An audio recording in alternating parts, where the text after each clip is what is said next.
What it do, Dream Team? It's your boy Neal back with another reaction video, guys. Here we are with 6 things Germans have never seen before and probably wouldn't like.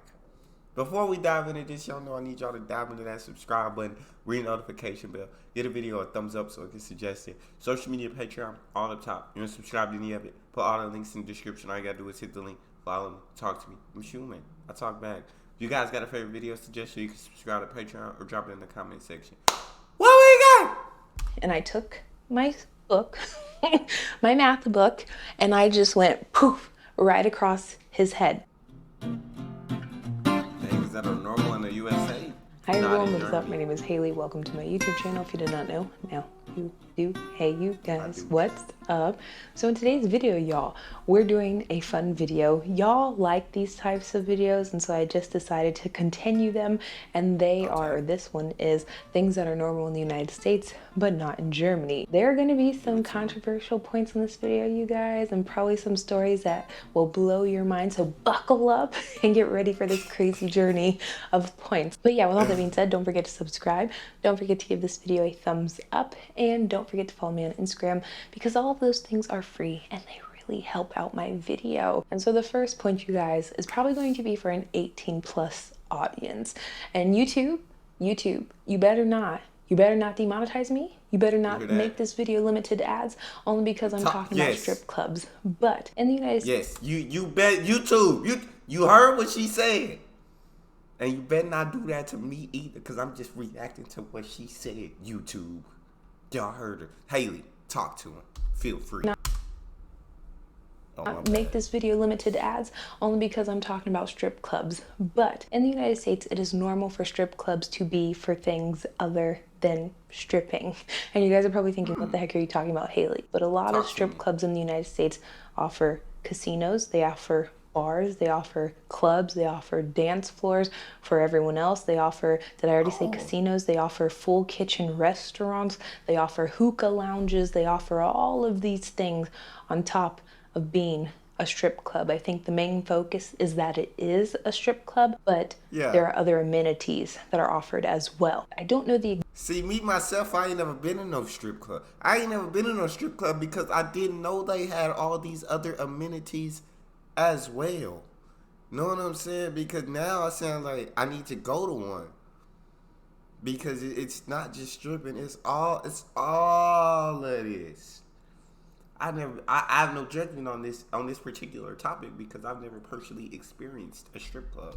It is a strip club, but there are other amenities that are offered as well. I don't know the exact reason behind this, but I think what I have observed is that our bars and clubs and our party locations in the United States are usually shut down at around midnight to 3 a.m. Where I live in Florida, everything usually closes at like 2 a.m., meaning it closes at 1:45 and everyone has to be out by 2 a.m. And if you want to continue the after party, or if you want to keep partying till 5 a.m., 6 a.m., you have to go to a strip club or you go to someone's house. But there aren't a lot of places that are open, you know, wee hours of the night that you can keep partying. A strip club is usually the only option. And so a lot of strip clubs, they want to like 5 a.m. strip club? God dang. Partying. A strip club is usually the only option. And so a lot of strip clubs, they want to cater to a bigger audience because it's more money for them. But when comparing it to Germany, it is not normal for a strip club to have all of these amenities. Also, Germany doesn't have the space that the United States has as well. So you can't have this humongous sprawled out strip club that offers all of these different, booths and areas in the club for you to be able to do everything. And also in Germany, clubs are open till 6 a.m., sometimes 24/7 for the weekend. Like you could go into a club on a Friday night, not come out until Sunday morning and call it an evening. And so there's really no... God dang! German, in the comment section, let me know which one of y'all be partying that hard. Which of y'all be staying overnight in the strip club? Y'all let me know. And how is it? Out until Sunday morning and call it an evening. And so there's really no need to have somewhere else that offers an after party, because you're going to be able to party party in clubs and bars. And I just found it to be pretty funny that when you're driving past strip clubs in the United States, you'll see them offering pay-per-view events. So if there's a UFC fight or a football game, a Formula One race, they will be showing it at the strip club. They'll be offering all-you-can-eat chicken wings for $10.99. They probably have a whole dinner menu available to you with appetizers, main courses, and desserts. And that's something you will never find in Germany. And in the United States, especially in Florida, I know plenty of places that are like that. The next point is I need to go to the club. I'm trying to get them all-you-can-eat wings. I'm trying to get the all-you-can-eat buffet. I'm trying to get that. Let me get to one. Especially in Florida, I know plenty of places that are like that. The next point is going to be a little bit more positive or a little bit more PG rated, and it's going to be book fairs. Book fairs in the United States are these things that you have at schools, and I used to think it was like just for me as a child, like we grew out of this growing up or like progressing, but my brother, he just had one recently, and I found it to be really cute. I'll show you guys actually what he got for me from the book fair. So 1 second, I gotta get it. My little brother got me these sunglasses at the book fair, you guys. I wear them to the beach because they were probably like $2 or something, and he got them as a gift for me, and I find them to be pretty funny. But a book fair does not just sell sunglasses, you guys. Its main purpose of going to schools in the United States is to sell or are to sell books. When I was growing up, I think the first book fair that I went to, it usually starts when you're around 7 or 8 years old up until you start middle school, so maybe 11. I remember I purchased all of the Harry Potter books. I think at the time Twilight was becoming a big deal, so I purchased maybe the first Twilight book that came out, and it was just a way to be able to purchase books because we don't have as many, I would say, freestanding bookstores as Germany does. If you're living in a major city, or I would say an average sized city, you will have them around, certain corners. There'll be multiple bookstores in multiple different locations, and not just humongous bookstores like Barnes and Noble. They have big bookstores here as well, but tiny little bookstores that are maybe one room. Sometimes they are very, how do you say, particular, like it might be just a children's bookstore or an adult bookstore, a vintage bookstore. They're very specific, but they're still readily available. And so next point, which is, I think, man, let me just tell y'all this quick. I'll make it a quick story of how naive I was as a kid, guys. It was book fair, and they were selling this thing. It's like you like make counterfeit money, like you just put paper in and it kind of like makes like very unreal money, and it was like a magic thing or whatever. Guys, I saw this as a kid. I was so dumb.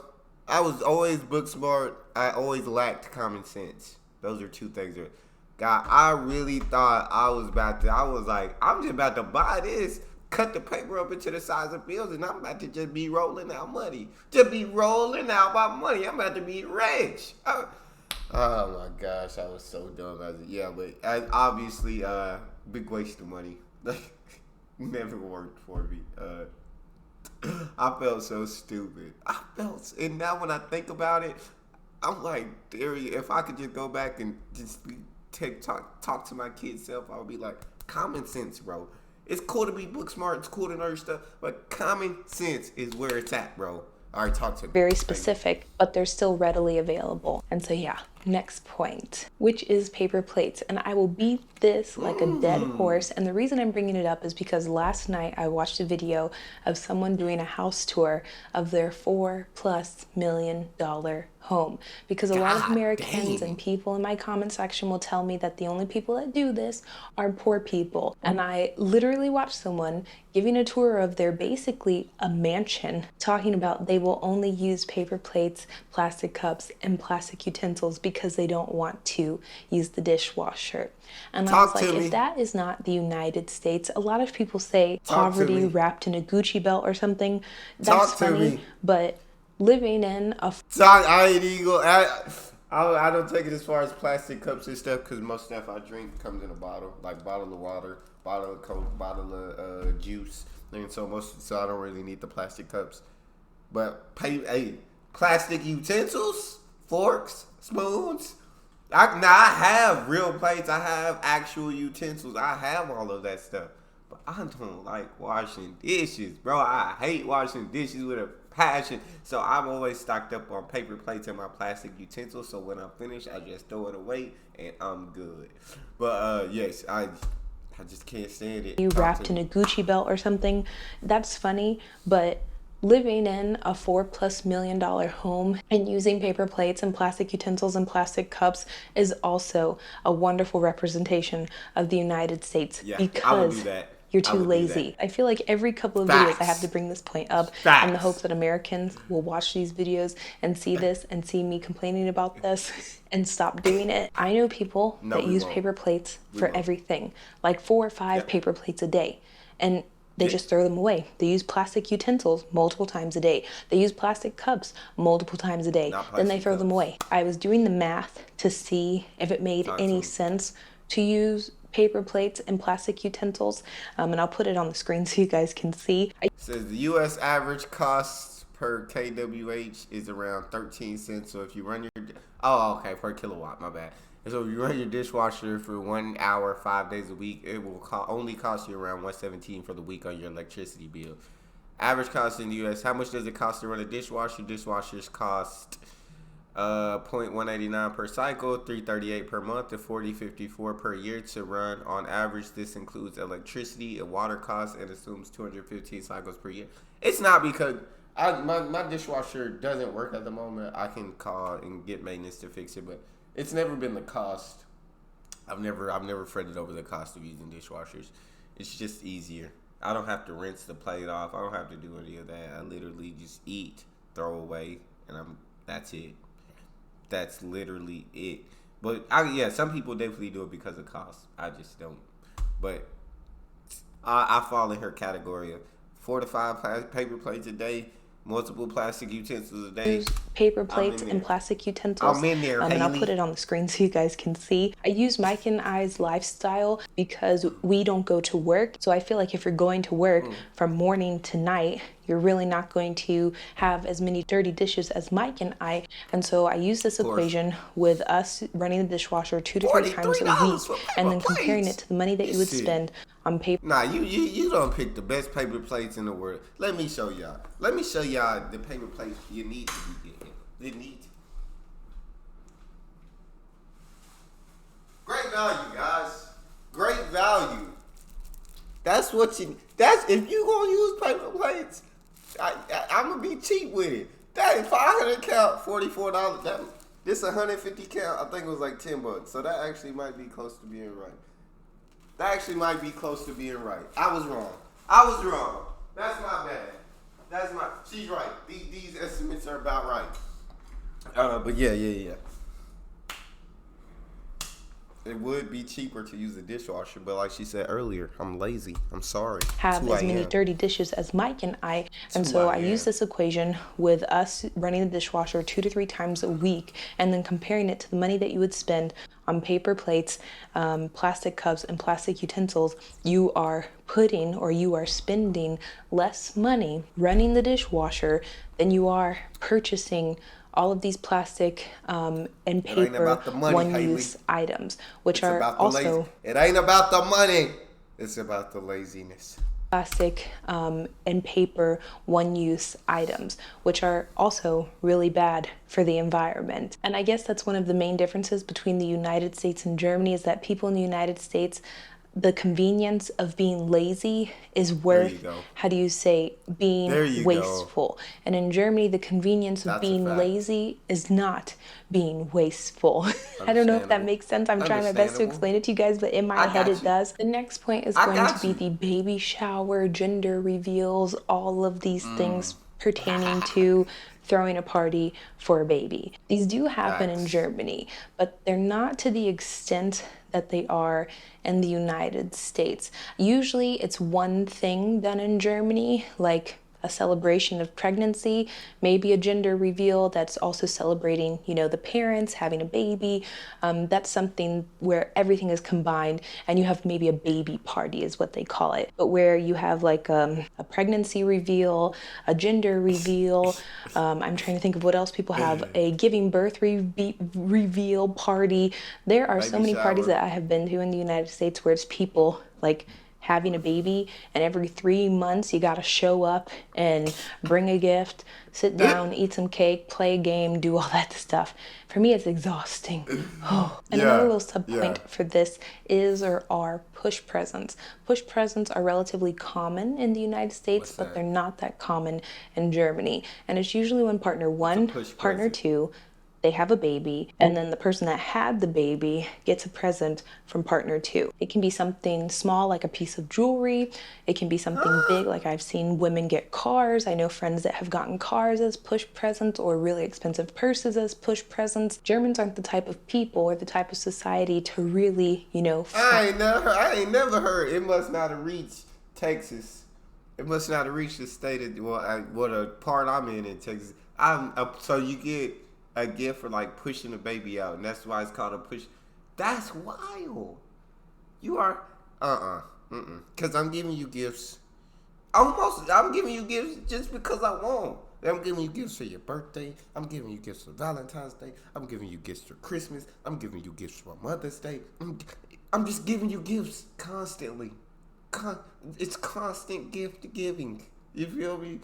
But I've never heard of this. push presents. Germans aren't the type of people or the type of society to really, flaunt wealth or really put it in your face. And in the United States, we like doing that kind of stuff. And what better way to do that than to throw a That's true. party? The That's next a point good is point. going to be a little controversial, but that's fine, you guys. I'm going to try my best to explain it to the best of my Bring it abilities to on. where it's not too controversial.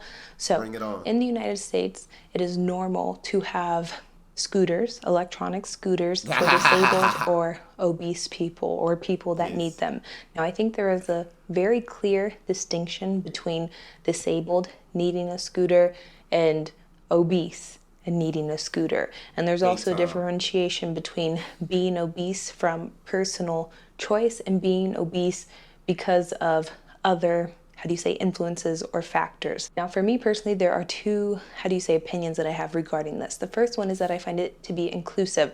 I find it to be a good thing to allow people that, like I said, have limited mobility, the ability to shop in a store. Sure. I find that to be an awesome initiative. But on the flip side of the coin, I find it enabling, especially for people that don't have anything wrong with them. They're just lazy. Yup. But it They also just don't shows a want to walk. fundamental issue with the United States, which a lot of people never bring up when they talk about this point. And it again relies on charity or the graciousness of the grocery store providing someone with limited mobility the ability to go grocery shopping, provide them Right. with a medical tool that is necessary to be mobile. They have to depend on not their insurance, not the government, not on anything else. They have to depend on the grocery store to provide that to them. And I find that to be so crazy. And so I always think when it comes to, things being normal versus not normal, when you're looking at Germany,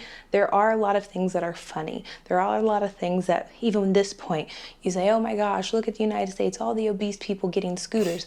But when you dig down a little deeper and you think, why are these necessary? Why do these people, regardless if they're disabled, obese, what may have you, why is it that they do not have these things available to them through their health insurance? Why do they have to beg a grocery store to have these things available?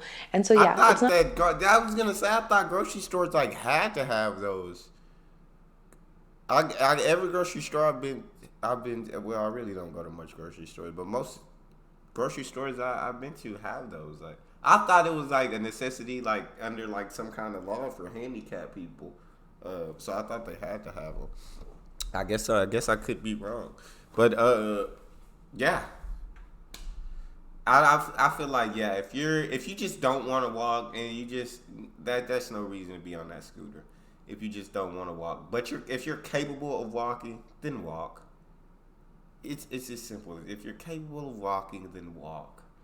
If you have a condition to where you have limited mobility, like she said, and you just can't, then that's understandable. But other than that, there's no reason you should be on those scooters. Just walk.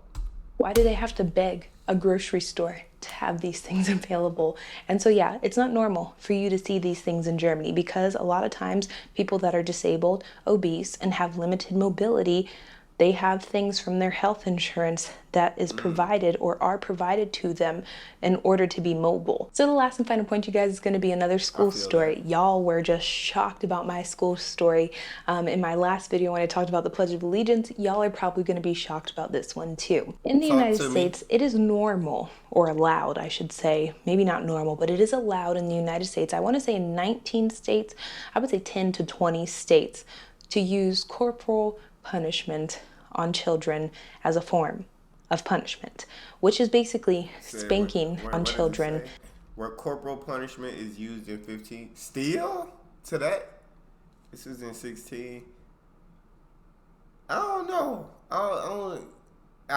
Maybe in certain parts of, no part of Texas have I heard of it, but I mean, Texas is a humongous state, so of course I don't know everything about it. So maybe in certain parts that I haven't heard. Mississippi, 57%.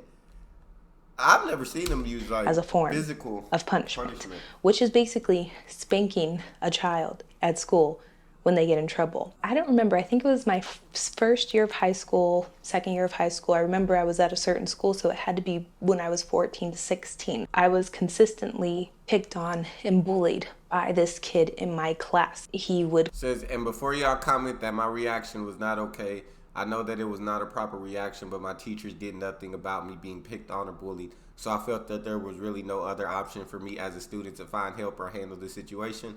Moral of the story, please raise your children to be kind. He would call me fat. He would cuss me out. At the time, I didn't use cuss words. And so I don't remember. It was like half of the school year he did this. And then I just got tired of it one day. And I took my book, my math book, and I just went poof, right across his head. The teacher told me to leave and go to the principal. And so the principal was explaining what was going to happen to me and that I was going to get kicked out of school for a week. Not kicked out of school, I was going to go to in-school suspension for a week. What happens though with in-school suspension is that you can't take part in any of your sport events or any of like the extracurricular activities that happen at school. And I was part of the varsity soccer team. And so we had one of our biggest soccer games like in a few days. And I was like, well, if I'm in school suspension, I'm not going to be able to play in the soccer game. And so the other option that I had was that I could get spanked at the school at 14 to 16 years old, you guys. And so I was like, I guess I will take getting spanked over going to in-school suspension because I got to play soccer. I swear to God, we didn't have that option. I'm always choosing the spanking, like over being grounded or not being able to do. Give me the spanking. Cause the spanking only gonna hurt for maybe a couple hours, maybe. So just give me the spanking so I can move on, and that's it. It doesn't. When I was spanked, it didn't still feel like I didn't. Don't get me wrong. I didn't want to be spanked. Like nobody wants to be spanked. But if it was a choice of one of the two, I'm on varsity. We got an important game. Spank me. I want to play. Getting spanked over going to in-school suspension because I got to play soccer.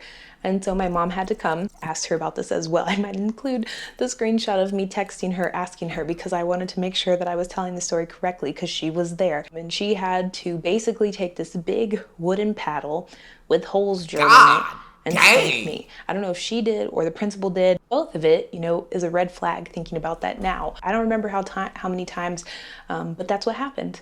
And this is normal in a few places, a few states. In the United States, there are... It's actually allowed at private schools in 48 states, but for public schools, it is 19 states. That's crazy. Normal in a few places, a few states. In the United States, there are, I think, 30 states that don't allow it. It's not explicitly prohibited, but it may be considered unlawful or maybe unethical. It's not something that should be allowed, but there's nothing really...